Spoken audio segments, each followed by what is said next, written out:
Le dernier quart d'heure de Smart Bourse, chaque soir, c'est le quart d'heure thématique, marché à thème, consacré ce soir à l'immobilier coté et un spécialiste en la matière qui est à mes côtés en plateau, Laurent Saint-Aubin. Bonsoir Laurent. Bonsoir. Bienvenue. Merci beaucoup d'être là. Vous êtes gérant action chez Sofidy. Vous gérez le fonds Sofidy Sélection 1 qui s'expose justement aux valeurs européennes de l'immobilier coté, des immobiliers cotés. Il y a plein de segments très intéressants dans le monde de l'immobilier. Qu'est-ce qui explique depuis, alors je ne sais pas d'ailleurs si on peut le dater, depuis 2 mois environ, c'est à peu près l'horizon de temps que j'ai, qu'est-ce qui explique le retour en grâce de l'immobilier coté sur les marchés, Laurent ? Alors effectivement, 2020 a été une année de forte sous-performance. Le début de l'année 2021 était du même tonneau. Et il y a eu un rebond ces 2 derniers mois. Donc l'indice des valeurs foncières est en hausse d'un peu plus de 13%. Là où le stock 50 est en progression d'un peu plus de 14. Donc effectivement, là, il y a une nette réduction de l'écart.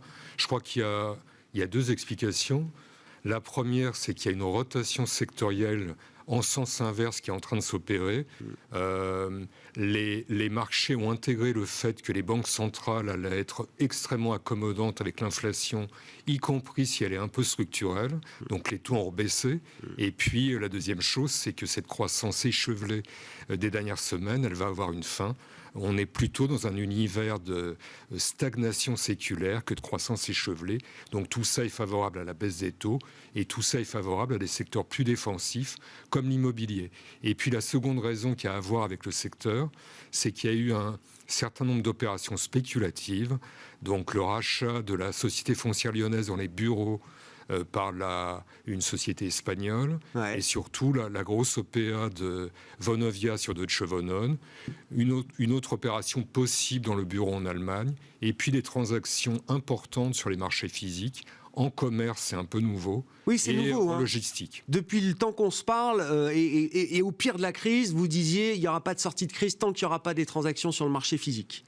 Et là, on commence à l'observer. Là, on a une transaction qui devrait se faire dans la logistique au Royaume-Uni avec un taux de capitalisation de 4%. Donc inférieur à 4%, donc ça montre bien que la logistique est le segment chéri des investisseurs. Et puis ce matin même, l'annonce d'une transaction de plus de 300 millions où Verelda vend 4 centres de qualité médiocre à un investisseur coté sud-africain. Je ne connais pas Verelda, c'est des centres commerciaux. Verelda, c'est une foncière de centre commercial avec des actifs, des centres commerciaux moyens en France, en Belgique et aux Pays-Bas. Très endettés, qui reflètent tous les problèmes du commerce. Ils ont trouvé un acheteur, ça veut dire qu'on trouve un prix quand on est prêt à se couper le bras, ce qu'ils ont fait.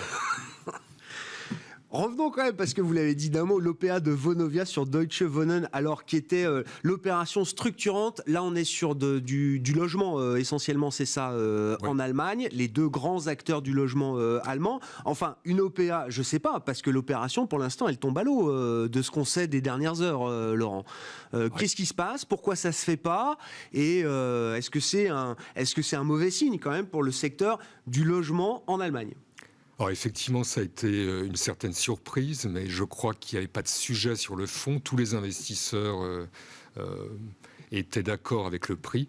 C'est simplement un manque de soin dans l'exécution de l'opération, on va dire, qui est tout à fait surprenante pour un deal de plus de 30 milliards d'euros. Et qui vient du fait qu'il fallait, pour que l'opéra réussisse, que le taux d'apport soit d'au moins 50% des actions. Et que ce taux d'apport soit réalisé dès la première période de l'offre. En général, quand il y a une offre publique d'achat, il y a une première période et une réouverture un peu. Là, il fallait que ça soit fini après la première période. Donc ça, c'est le premier point. Le second point, c'est que tous les fonds indiciels par définition, ne peuvent pas apporter leur titre. Et comme le poids de la gestion passive est de plus en plus important, c'est un sujet, mais un sujet bien connu. Et donc, on peut considérer que les banques conseils et le management de Vonovia lui-même ont manqué de soins. C'est-à-dire qu'ils auraient pu racheter des titres en bourse à partir du 21 juillet. Ils ont atteint 47% et quelques, c'est ça ? Au lieu de la barre des 50 qu'ils avaient fixée. Donc ils n'ont pas racheté de titres en bourse alors qu'ils pouvaient. Ils auraient pu racheter les actions d'autocontrôle de Deutsche Wohnen, ce qu'ils n'ont pas fait. Ils auraient pu prolonger la première période et surtout ils auraient pu prendre leur téléphone et appeler les investisseurs en leur disant attention, il y a beaucoup d'investisseurs qui n'avaient pas compris ça. Les 50%, c'est là maintenant, après la première période. Donc tout ça n'a pas été fait, Ah oui, c'est quand même très dommageable si c'est effectivement des millions d'euros, des mauvais calculs ou d'un manque je pense que les banques manque de rigueur dans l'exécution. Les banques conseils n'ont pas bien fait leur travail. Voilà. Et comment ça peut se terminer alors du coup cette histoire alors, pour Vonovia, parce qu'ils sont actionnaires de 47% de Deutsche Wohnen non, parce qu'en fait l'opération est annulée. Ah d'accord. Donc eux en direct ont 18%. D'accord. Donc il y a 3 solutions. 2 solutions principales, on va dire. La première, c'est qu'ils vendent leurs titres, mais vendre 18% du capital, ça implique une décote importante, donc c'est peu probable. La seconde, c'est qu'ils obtiennent une dérogation du BaFin, qui est l'organisme de régulation allemand, en changeant un élément matériel de l'offre, et donc en augmentant le prix. Donc on devrait avoir la réponse à tout cela d'ici la fin de la semaine. Le plus probable, c'est que le prix va être augmenté et passer à un niveau compris entre 53 et 55. Et donc, à ce moment-là, tout va recommencer. Et il faudra éviter les petits défauts de la première opération. Ah oui, j'avais pas vu l'histoire sous cet angle-là, mais c'est quand même une histoire incroyable. Oui. C'est les choses les plus simples, quand elles ne sont pas faites, tout tombe par terre. Oh, la rigueur allemande en prend un petit coup quand même là sur cette opération. Vous avez cité la logistique là parmi les opérations qui vous ont intéressé effectivement, et la logistique on en parle régulièrement avec vous, c'est de l'immobilier de croissance. Dans ce retour en grâce de l'immobilier en général, qu'est-ce que vous constatez justement des intérêts des investisseurs parmi tous les segments de l'immobilier coté qui existent? Est-ce qu'on est prêt à aller prendre du risque justement sur les foncières de commerce? Est-ce qu'on préfère rester sur de la visibilité de la croissance, même si les prix sont plus élevés? Alors, dans un contexte où les taux sont bas, sont devenus très bas, les taux d'intérêt réels sont historiquement bas, historiquement négatifs, ce qui explique d'ailleurs un peu l'afflux, la hausse continue des marchés d'actions. Les secteurs de croissance doivent, à mon sens, de nouveau être favorisés, parce que ce sont des secteurs où il y a une vraie puissance de la part des opérateurs pour imposer leurs prix. Je vais prendre un exemple qui est l'exemple des entrepôts de stockage pour les particuliers. Ce sont des beaux cours, une très faible sensibilité au prix, ce qui veut dire concrètement que le leader du stockage pour les particuliers à Paris, qui s'appelle Une pièce en plus, augmente ses tarifs pour les locataires en place tous les 6 mois de 10%, sans réelle perte de clients, taux quoi. Ils ne tuent pas la demande. Oui. Donc ça, c'est ce que la bourse devrait adorer, puisqu'on a peur de l'inflation, trouver des acteurs avec ce qu'on appelle un pricing power. Donc typiquement, c'est un secteur ce segment du stockage pour les particuliers, c'est un secteur que j'aime beaucoup en ce moment. Oui, je veux dire 10% de hausse tous les 6 mois, je ne sais même pas si le luxe peut se le permettre. C'est quand même un rythme incroyable. Un mot de la situation des foncières commerciales et des grands centres commerciaux dans l'ambiance actuelle qui reste compliquée visiblement. On comprend qu'ils sont exemptés pour l'instant du pass sanitaire, mais est-ce que ça suffit à réévaluer un peu les perspectives de ces foncières-là ? Alors effectivement, l'environnement reste défavorable, avec une hausse du commerce électronique, y compris de la part des commerçants physiques. Donc ça, c'est un élément très négatif, des taux d'occupation qui sont sous pression et des niveaux de loyer qui sont sous pression. Et de la dette, beaucoup de dette.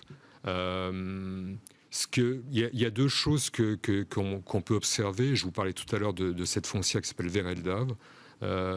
La première, c'est que ça c'est quand même une bonne nouvelle, si vous êtes prêt à accepter une décote, et c'est d'autant plus facile d'accepter une décote que votre cours de bourse est lui-même extrêmement décoté, vous trouvez des acheteurs, et avec les capitaux récoltés, vous diminuez votre endettement, et vous pouvez réinvestir dans des projets plus mixtes, et c'est ce que fait Vereldav et ce que tous les opérateurs font, c'est-à-dire mettre un peu de bureaux dans les centres commerciaux, par exemple des bureaux partagés, ou faire du logement sur les parkings. Donc créer un environnement urbain qui lui-même favorisera la fréquentation des centres. Donc c'est plutôt ça l'avenir, mais encore faut-il accepter des pertes. Le portefeuille de Vereldav qui a été vendu, il est tout à fait extraordinaire. Il a été acheté en 2014 à Unibail pour 800 millions.